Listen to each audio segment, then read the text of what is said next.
Hey everybody, welcome to another episode of Bolts and Booze. So, I know it's been a long time coming for videos on this thing, but you have to bear with me because this thing still does not have PPF on it. And the journey to get PPF on it starts tomorrow. And I think I'm gonna bring you guys along with me. Excuse the noise outside, kids are outside playing and kids will be kids. I can't stop that, nor do I want to. But that being said, I'm going to be taking this thing to Ford tomorrow, and the dealer that I have to go to is about an hour-ish away. So there's nothing on the car right now. It's naked. I was going to ceramic coat it, but I was advised not to before PPF, which makes sense. I never really thought about it before. But I did ceramic coat the SRT, and there's PPF on it just fine.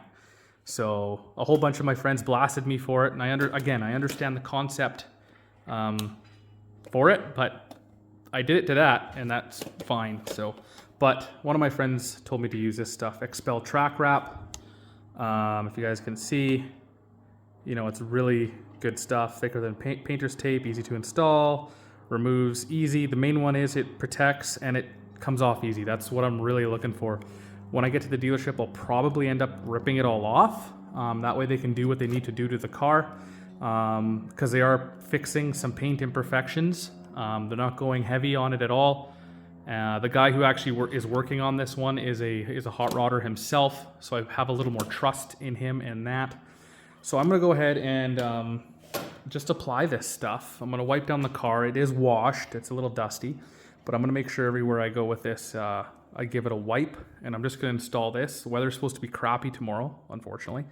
But I am going to take this thing tomorrow, and I'll try to take you guys along. I have a windshield mount that's actually sitting in the Hummer right now.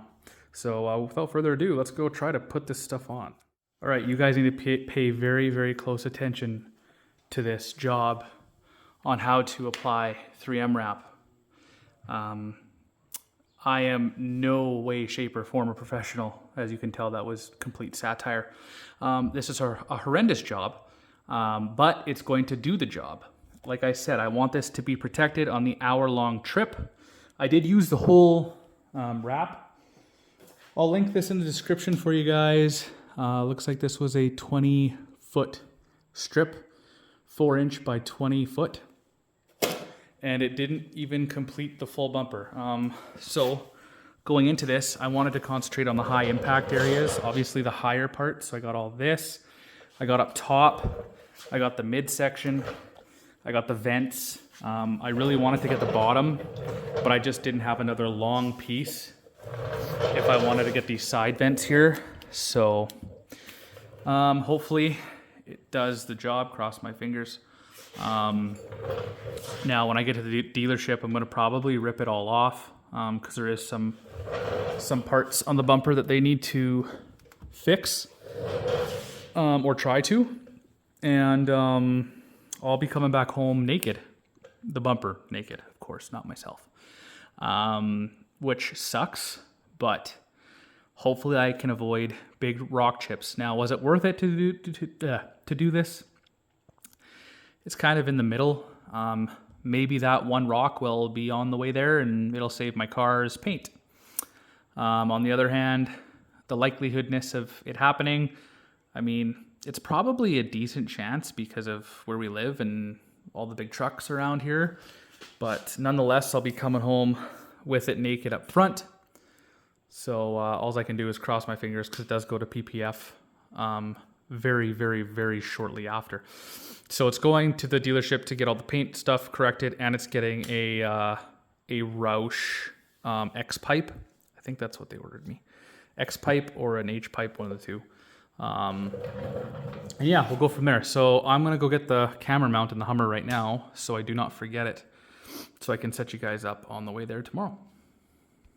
I also do want to mention that it was super, super easy to apply. I put no patience or finesse into applying it, as you can tell. So it's literally just unstick it. I did try to do somewhat of a decent job. They do provide you with a felt squeegee. So I did try to use that where I could. But again, I had no intentions of making it nice because it was getting ripped off in, less than 12 hours anyway. Off to the dealer we go.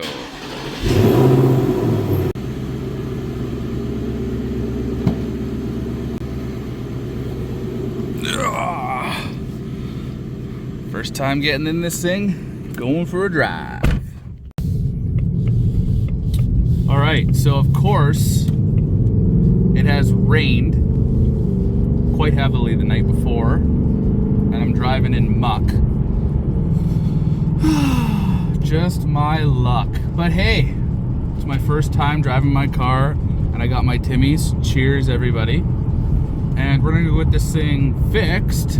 Not that there's anything wrong with it per se, but get it a little better than it is, and put some PPF on it, and some Roush exhaust, of course, and I literally woke up probably 8 minutes ago, and then have some fun with it, and either get the Whipple supercharger this year or next. I'm thinking it's probably going to be next year, just due to having another baby and all. But yeah, I'm sorry the angle's not perfect. I tried to show both screens here. That being said, it's intimidating as heck, these screens. I'm not well versed in them right now at all. Gas mileage I'm getting is abysmal, of course, because it's a brand new car. But we're on our way to the dealership. All right, that's better.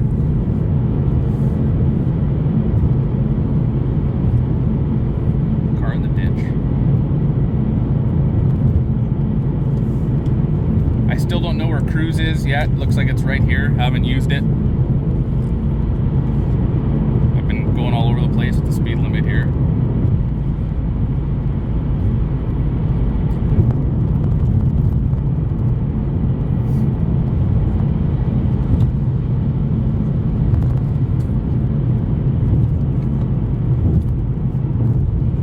So I'm gonna set it. Oh yeah, I have this crazy lane thing.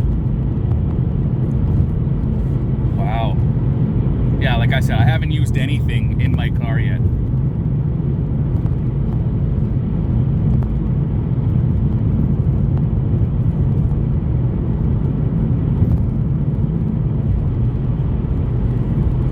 I know that people said the interiors are like nice, but a little plasticky. Sorry guys, I got cut off again. My phone has done its magic. But no, what I was saying is a lot of people, you know, pick this car apart, and I guess that's kind of their job as a YouTuber or journalist. But one of the gripes that they would talk about is the interior, and I think we all know when you buy this car, even though it is, you know, $80,000 Canadian, that's kind of where the market is now for a car like this. This is actually probably the cheapest. Actually, it is, because I did my due diligence. Okay, I'm trying to set cruise here. Oh, car's driving itself. Oh, car's driving itself.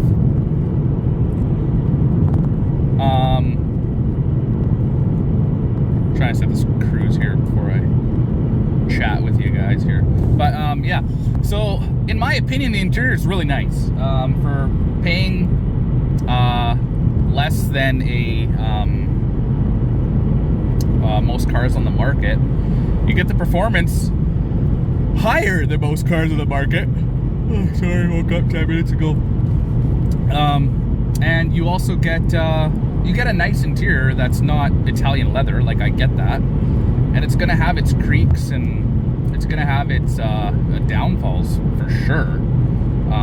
But you kind of go into this car expecting such. At least I do, and I just don't let that stuff bother me. Aw, skunk.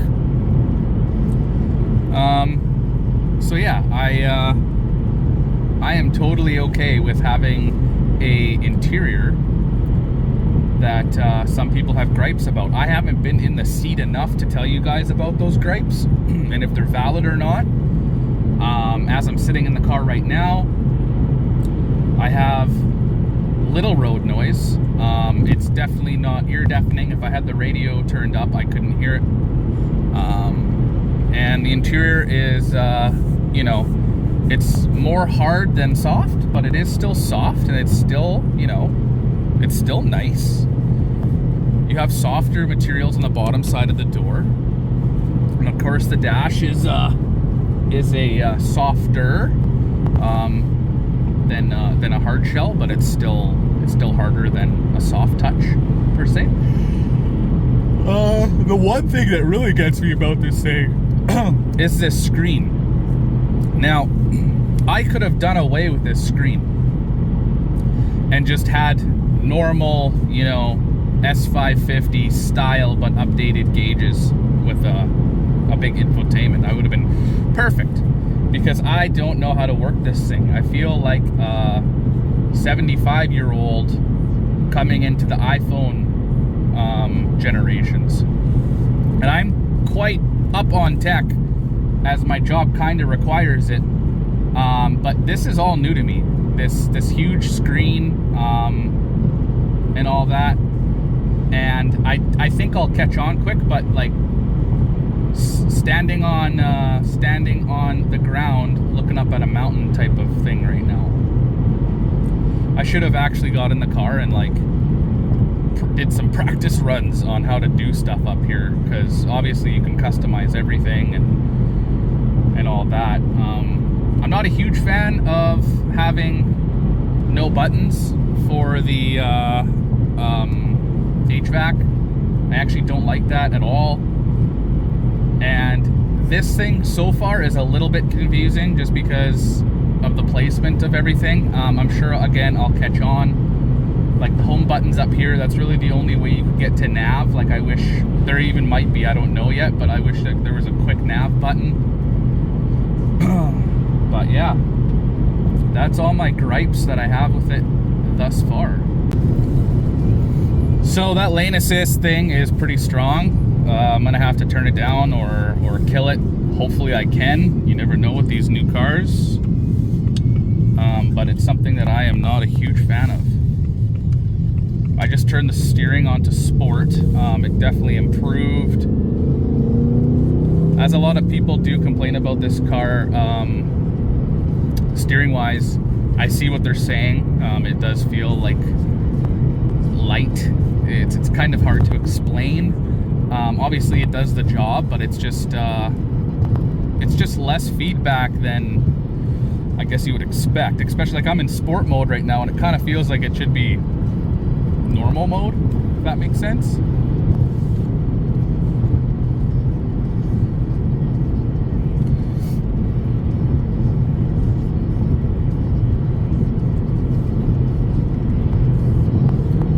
But all I did to do that was press the steering wheel button down here, and it changed the mode for me.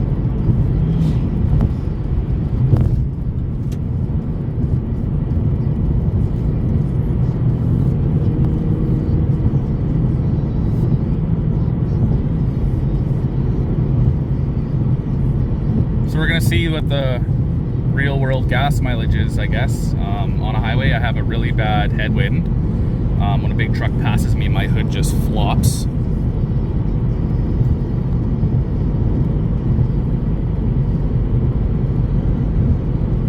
But I think we can expect it that it would be around 10.0 on the highway. These things should be pretty fuel efficient, so here's to hoping, I guess. All right, so I was doing a little bit of driving, figuring this thing out, and it definitely drives itself when I have cruise on. Now, I don't know if that's actually, oh, there's a dog on the side of the road. He's alive, but still, go home, puppy. Yeah, anyway, going back to the Blue Cruise, I don't know if it's Blue Cruise. I didn't see anywhere on my thing that I had Blue Cruise. It might just be the package of this car. This car is basically full load, The only other thing I could have got on top of this car is the active exhaust or the Dark Horse package. So, but even a base Dark Horse, this is more loaded, I think, than a base Dark Horse. Regardless, I have this Cruise that drives itself. I can turn it on and off with a button, lane keeping assist on. I know this is nothing new, but like I had brand new F-150s, and my F-150s were not to the same level, it seems anyway, that it drove itself, quote unquote. So that's one thing. At least I can turn it off with this button here, but I tried to do it in the settings to like get it off, and I can't find it anywhere, so there's that. The stereo in this thing is amazing. I used to be an audiophile, not so much anymore. And yeah, this system in this car blows my trucks out of the water. I did hear, I have no idea if this is true or not, that it's the same system that they put in the Mustangs as they do in the high-end European cars. I have no idea if that's true or not. But if it is, cool. If it ain't, it still rocks. It's still a pretty solid system. And she moves. I passed that truck, the big white truck, some time ago, and gave it half throttle. And the top end on this car is absolutely phenomenal.